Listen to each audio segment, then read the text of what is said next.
Travellers flying out of Melbourne Airport are being warned to allow for extra time ahead of their flights today. Reporter Zalika Ismail joins us now from Melbourne. Zali, g'day. So airlines are recommending travellers arrive at least 2 hours ahead of domestic flights now. What's it like there this morning? Good morning. Well, very busy scenes here at Melbourne Airport. Long lines here at the check-in counter. Many flights actually with some delay or another. In fact, most flights at this point. School holidays are well underway here in Victoria, so many families out and about. And of course the long weekend, the Easter long weekend, is fast approaching.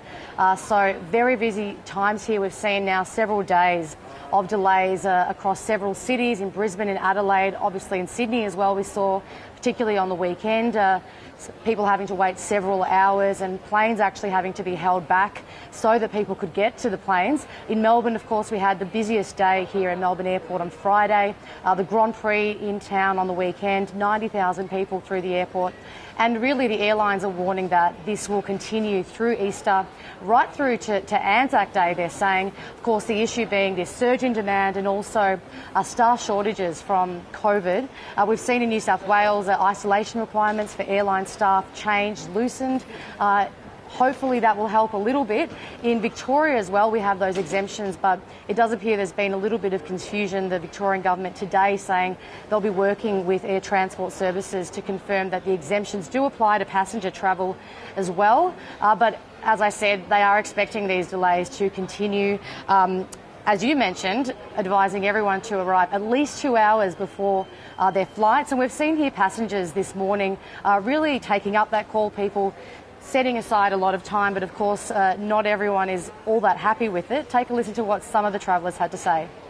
We left at 5:30 for a 9 o'clock flight this morning, so thankfully we've arrived early because it's very busy. It was a little bit of concern, but seeing as though we come here 3 hours early, I think we should be fine. We checked in our bags an hour before the flight, just cancelled.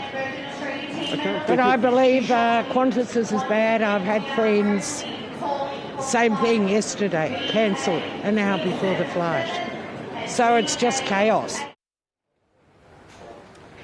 So obviously a little bit of patience and planning ahead makes sense for these coming weeks. Melbourne Airport actually is expecting 1.4 million people to pass through its doors over the next couple of weeks. So a little bit of patience and a little bit of planning. Okay, Zalika Ismail reporting there from Melbourne.